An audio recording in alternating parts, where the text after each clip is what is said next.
Baruch Spinoza, pain is an emotion that has not been understood. There was a man living quietly in a small town in the American Midwest. He had to fight the emotions that rose within him dozens of times a day.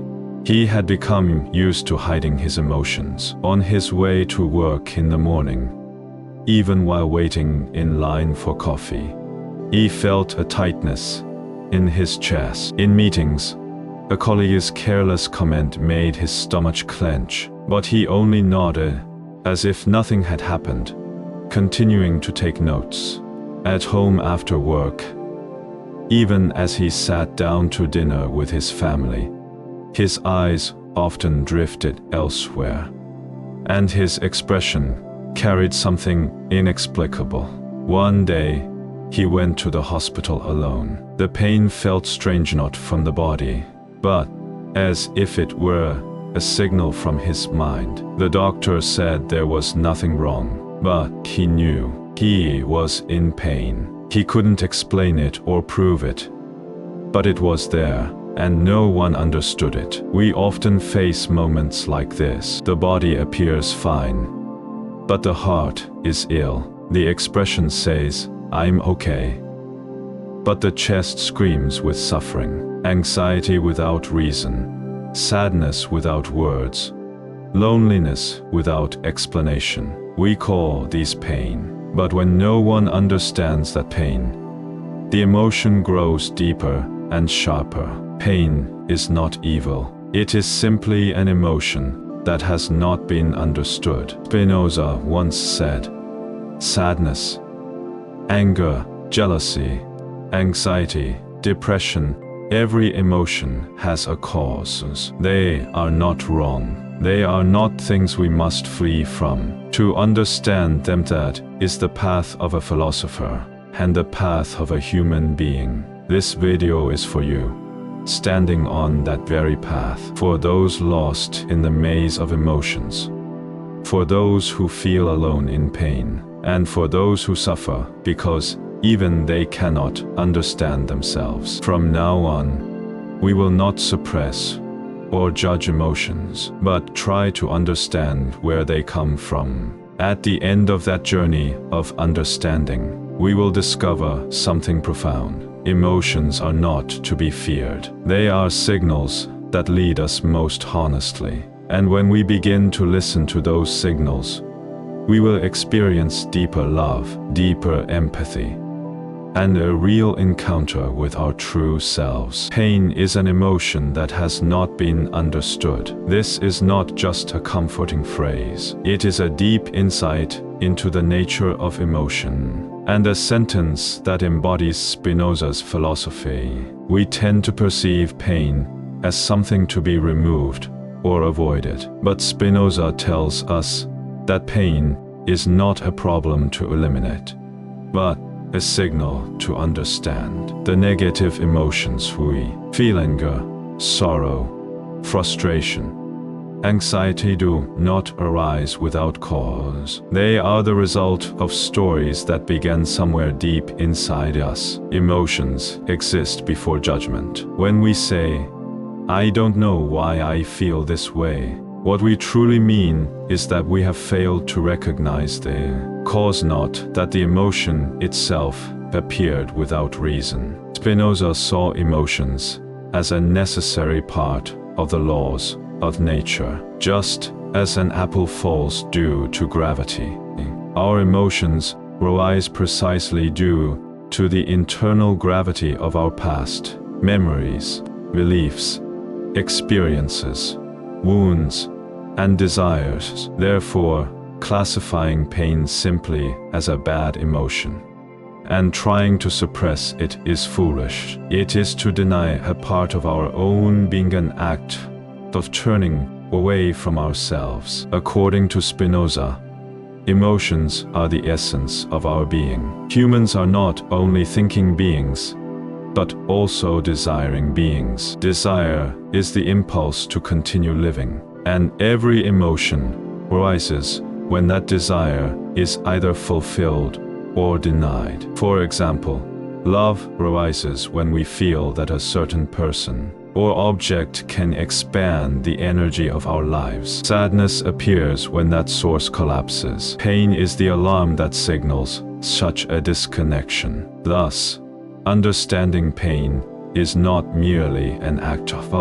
analysis, it is a process of looking back at the whole story of one's life. The roots of emotion are always embedded in life's narrative. When pain is not understood, it becomes a deeper wound. This wound begins not from others, but from ourselves. When we do not understand our own emotions, we often say, "I don't know why I feel this way." This is not the denial of pain, but a sense of helplessness stemming from the inability to interpret it. Spinoza poses a question in response: "Why don't you know?" That question is not just philosophical. It urges us to have a dialogue with ourselves. Ununderstood emotions wander within us like untold stories. They harden, becoming burdens that isolate us. But emotions that are understood become words, sentences, and ultimately, empathy. This quote does not merely suggest a technique of understanding emotions, it speaks of deeper self-compassion and the acceptance of existence. When we truly listen to our pain, it begins to dissolve. Spinoza did not teach how to eliminate pain, but how to love it, not in the sense of loving pain itself, but of embracing the stories behind it. Through pain, we come to know ourselves more deeply, and understanding is love. In the end, this quote speaks of the greatest gift one can give to oneself. When I understand my emotion, I am no longer alone. Baruch Spinoza's philosophy is often represented by the phrase "God is nature," but beneath that, it is rooted in a deep and integrated understanding of the human inner world, emotion, reason, and freedom. He did not stop at explaining the world. He pondered how humans might live more peacefully and freely. In this context, emotions are not fleeting moods or surface-level reactions. They are fundamental to human existence, the axis upon which our lives revolve. Spinoza explained this through the concept of conatus, the effort of each being to persist in its existence. In other words, humans are born with a natural inclination not only to survive, but to maintain and expand their existence. All emotions stem from this energy of survival and growth. For instance, we feel anger when something threatens the continuity of our existence. Sadness emerges when something precious is lost, and joy arises when it is regained. Emotion is not merely a reaction, it is the most primitive language of life. Spinoza called these emotions affectus, and argued that they do not oppose reason, but operate together within human nature. He did not view humans as machines that think. He believed humans exist both by thinking and feeling, and that reason and emotion should not be in conflict but in harmony. The greatness of Spinoza's philosophy lies in the fact that he did not see pain as an intruder to be avoided. Instead, he saw it as a gateway to deeper self-understanding. Emotions are a part of nature, and because humans are part of nature, emotions are also inevitable and understandable.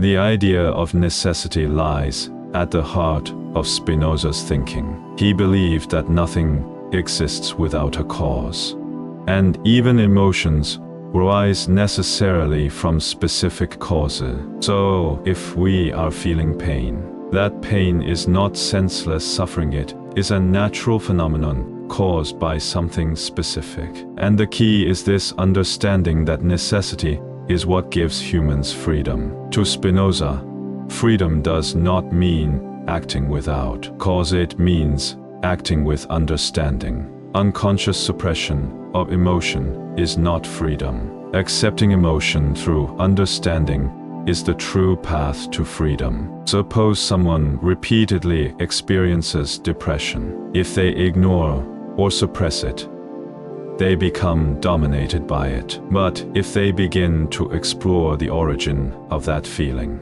uncovering the desires, wounds, and life narratives beneath it, the emotion ceases to be a monster and becomes a voice that speaks to them. Trying to understand emotion is trying to understand oneself, and that effort realigns our relationship with the world, with others, with God or nature itself. Emotion is connection. Spinoza believed that those who understand their own emotions are ultimately those who can understand others, because we all exist with the same conatus, the same instinct to survive and continue. If you feel sorrow, it may be because you lost someone. And if you can understand the grief of loss, you will not turn away from the pain of others. Spinoza's philosophy begins with not denying emotion and advances toward expanding life by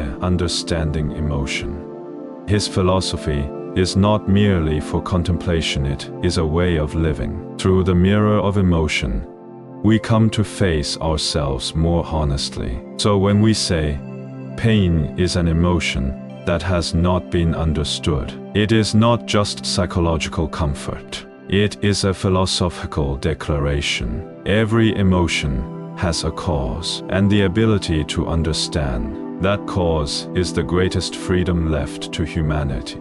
At a high school in Brooklyn, New York, there was a 16-year-old girl named Alice, who barely spoke for a long time. Even when called on in class, she remained silent. And even when friends approached her, she never smiled. The school counselor labeled her as shy and introverted, and her teachers didn't consider her silence a serious issue. But the truth was different. Every night, Elissa fell asleep imagining herself disappearing. The reason was clear. A few months earlier, she had been the target of a group bullying incident via social media. One of the students had even exposed one of her secrets online. Since then, she had carried the feeling that something was wrong with her. Yet, no one acknowledged her pain. Her family told her she was too sensitive, and her friends said she should just get over it. Her pain, unspoken and unrecognized, deepened. Eventually, she closed her mouth. Pain lost its voice, and her emotions became trapped inside her heart. Meanwhile, Michael, a man in his mid-40s living in California, was always known as the cheerful one at work. As a team leader, he never lost his smile and was admired for his strong performance. But one day, during a meeting, he suddenly fell silent for no reason, sweating as he excused himself. This began to happen more frequently.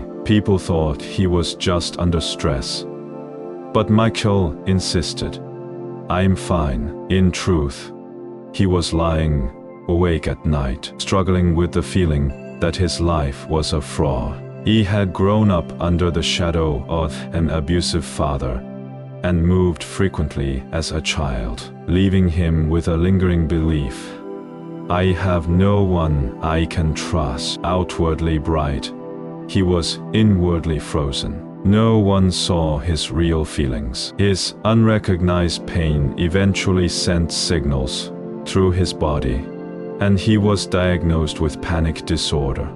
Another story comes from Minnesota, retired woman named Ellen. She had spent her whole life dedicated to her family. After her children became independent and her husband passed away, she confessed that she began to feel like a meaningless presence. I was always someone who existed for others. I never really lived for myself. For the first time, she started listening to her own emotions. Years of loneliness, being ignored, and a lack of presence had quietly built up inside her. One day, she joined an art therapy class at a local community center, holding a brush and painting colors onto canvas. She realized, this feeling isn't wrong, it's a story I never got to tell. After that, she stopped blaming herself. She no longer tried to hide her pain, and instead began to speak through a new language art. All these stories share one truth: pain itself was not the problem. The real issue was that the pain went unrecognized. Suppressed emotions led to silence. That silence became illness, and that illness ultimately isolated people from others and from life. Spinoza's philosophy works to resolve this kind of isolation. Emotions are not illness, they are signals. And when we listen to those signals, we begin to build bridges toward other people.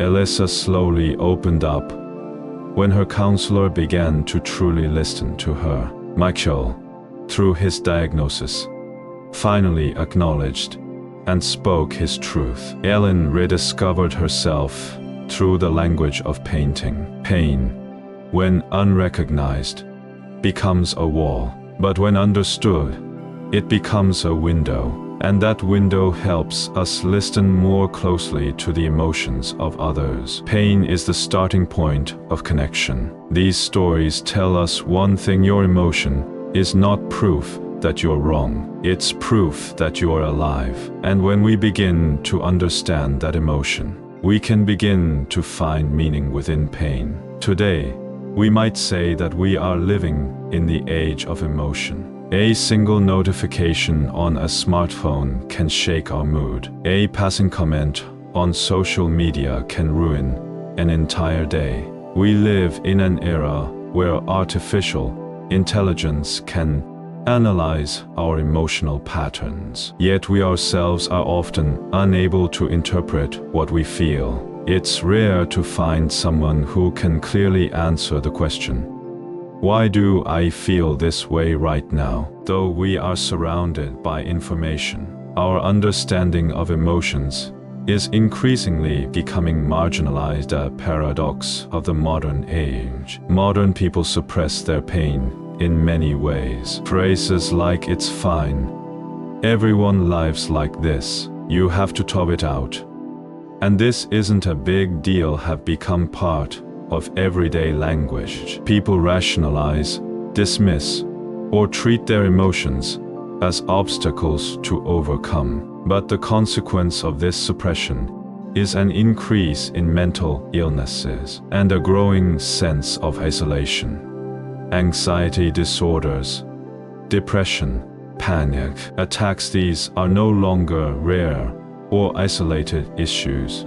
In every corner of the city, behind coffee cups and computer screens, countless people live under the weight of unprocessed emotion. As Spinoza said, pain is an emotion that has not been understood. This quote delivers an urgent and direct message in today's world. We try to manage our emotions, but rarely make the effort to understand their roots. Emotional management is often just avoidance. Understanding, on the other hand, is a confrontation. A person who seeks to understand their emotions asks, what desire lies beneath this? Why is this feeling emerging now? How is this tied to the current conditions of my life? This is the internal literacy we so desperately need today. Most people who visit a mental health counselor don't come because of a specific event. They come because of the weight of emotions they cannot explain. Some say, nothing happened, but I feel terrible. But within that nothing often lies a pile of unsaid, unnamed feelings. Counseling is the process of tracing those emotional roots. It's not just a form of treatment, it is healing through understanding. And sometimes, this understanding is more powerful than medication, because understanding leads to acceptance of one's being. In schools, at home, and in the workplace, we tend to simplify or judge each other's emotions. When a child cries, we say, "Why are you crying over something like that?" When a colleague is exhausted, we say, "Everyone's tired." These reactions sever emotional connection and deepen pain. But imagine instead someone saying, "Let's talk about why you're feeling this way." That kind of response gives meaning to pain and acknowledges the person. Spinoza's philosophy transcends time.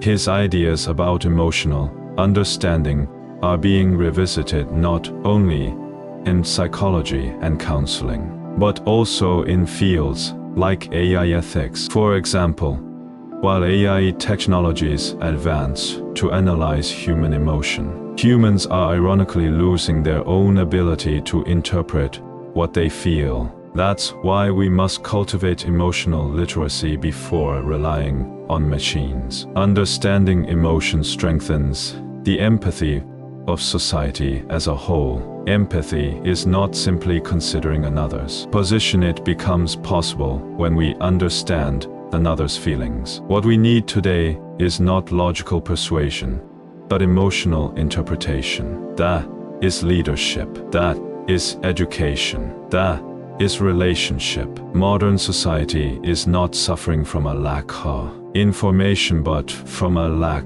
of emotional understanding. In the end, we are led to ask, what is freedom in our time? According to Spinoza, freedom is not the suppression of emotion, but the understanding of its cause and the ability to act accordingly. This is not just a personal technique for peace. It is a philosophy for all of us, together, to move forward as a society. Now, I want to ask you watching this video, what emotion are you feeling at this very moment? Is it fatigue, emptiness, or perhaps a heavy sadness you can't quite explain?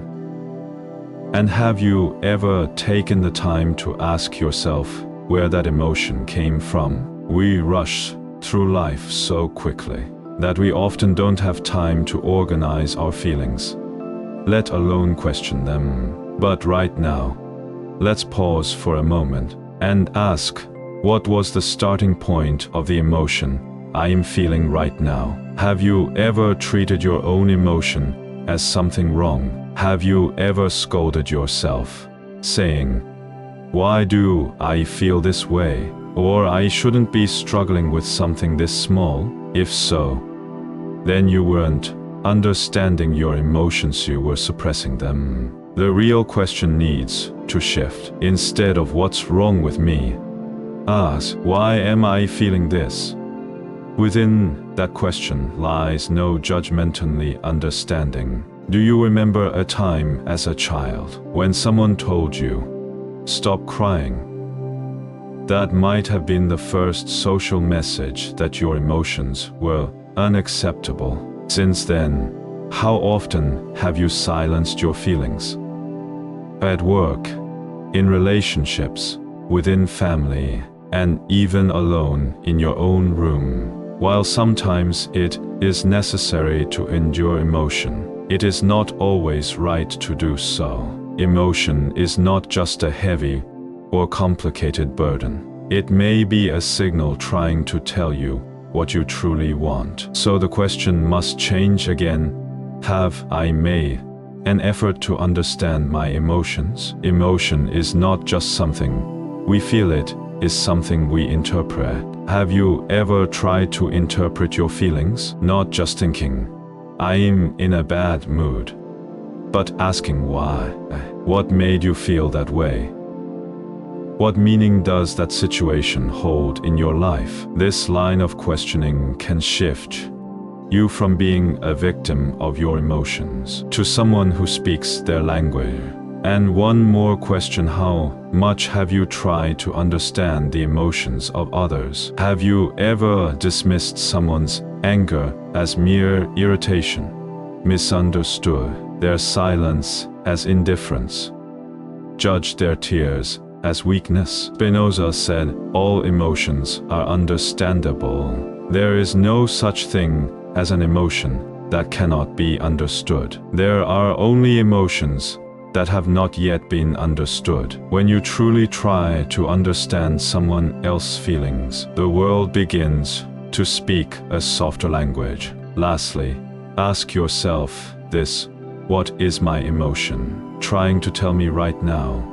Emotions speak. We just haven't been listening. Are you ready to hear them? And within those words, do you have the courage to meet yourself anew? Each of these questions will awaken the quiet emotions inside you and bring out stories long left untold. If there is one person in the world who must listen to those stories, it should be you.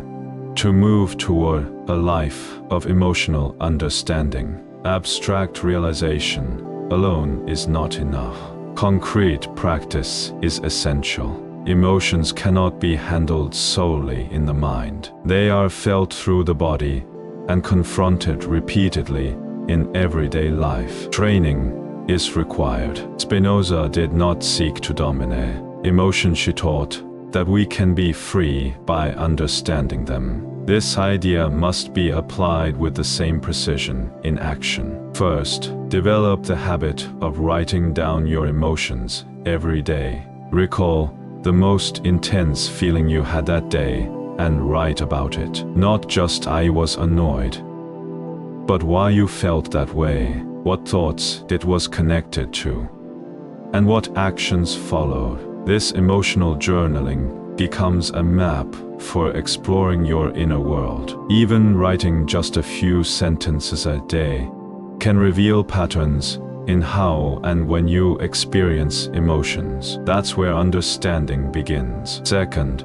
when an emotion arises, pause for 10 seconds before reacting. If someone upsets you, don't immediately respond with words or expressions. Instead, close your eyes, take a deep breath, or look out the window, and quietly ask yourself, what am I feeling right now? This simple habit shifts your posture from controlling your emotions to trying to understand them. Those 10 seconds create a space between emotion and action, a space where freedom exists. Third, train yourself to express your emotions in language. Many people lack the vocabulary to describe what they feel. Words like good, bad, mad, or sad are too vague to convey the complexity of real emotions. When you're angry,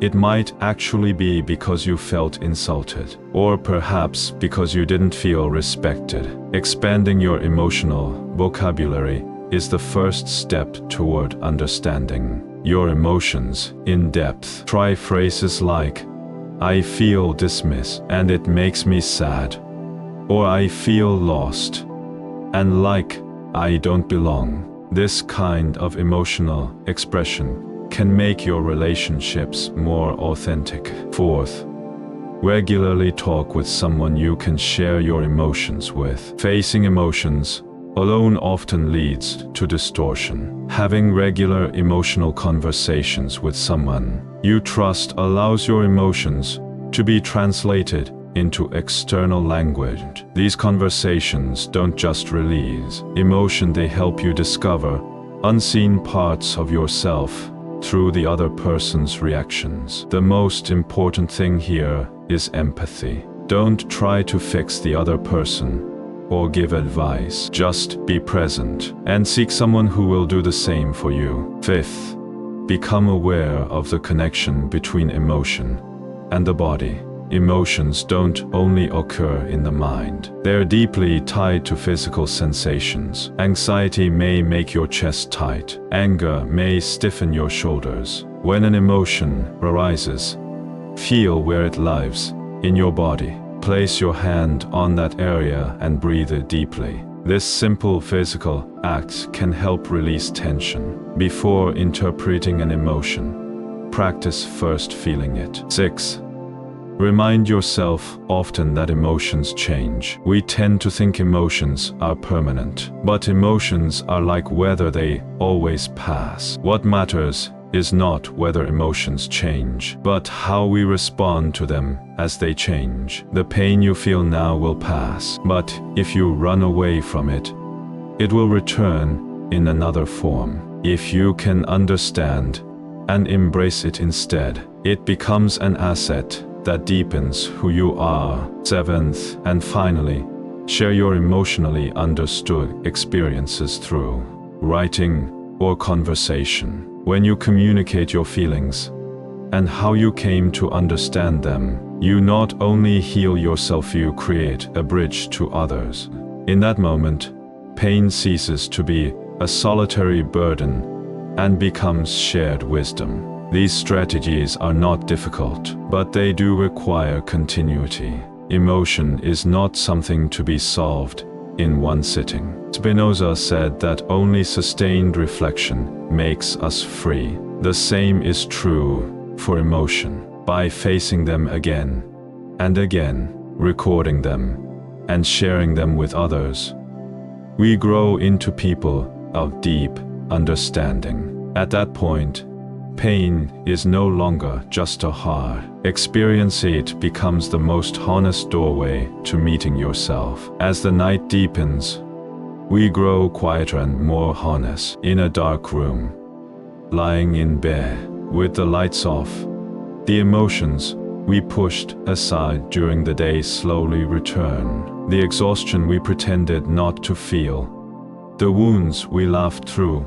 the anxiety and loneliness we couldn't speak of, all of it lingers in the silence. That weight is pain. And Spinoza once said, "Pain is an emotion that has not been understood." Perhaps this is the warmest comfort and the sharpest truth for all of us, because for far too long, we've been taught to hide that pain. In your life so far, has anyone ever truly listened to your emotions? Or have you, more often, been the one to dismiss them yourself?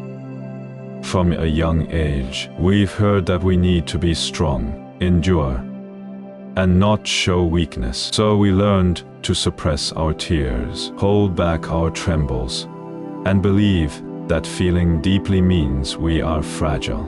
But that is not true. Real strength is not about not feeling, it's about understanding what we feel. Real freedom is not about being numb, it's about having the courage to embrace whatever we feel. Now, it's time for a new question. What is this emotion I am feeling right now trying to say? What story is this pain telling me? And am I ready to listen to that story? You must be that one person in the world who listens to your emotions without judgment. The one who asks why with kindness, who waits patiently, who walks into the depth of a feeling before it consumes you, and gently asks it to speak. When you do, pain stops being a monster and becomes a guide. Your unacknowledged emotions will one day break us, but understood emotions can build us. As Spinoza said, we are not freed by suppressing our emotions, but by understanding them. If you have spent your life denying your emotions, then from this very moment, reach out and take their hand, even if that hand trembles, even if it's filled with pain. It is proof that you are alive, in perhaps a signal pointing toward a better life. Maybe you've carried grief that no one ever knew. Maybe you've lived with a silence that no one ever asked about. The fact that you carried all of it and still kept walking already. That makes you extraordinary. So now, don't bury those feelings deep inside anymore. Speak them, write them, look at them. If you can give language to your emotion, that becomes your healing. You deserve to be understood. Your emotion is not wrong. It has simply never been heard. And if, through this video, your emotion feels understood for the first time, then that moment is the beginning of you finally loving yourself. And that is enough. So remember, pain may not disappear, but it can be understood. And when pain is understood, it no longer hurts the same. It becomes a light, quietly pointing toward the path you must walk. Now, you can walk toward that light. The pain within you is ready to be understood, and that understanding may one day become the hand that wipes away someone else's tears. What emotions did this story stir in you? Are there still feelings inside you that haven't yet been explained? Share your story in the comments. If your emotion can be understood through this video, that alone will be meaningful. We all deserve to be understood.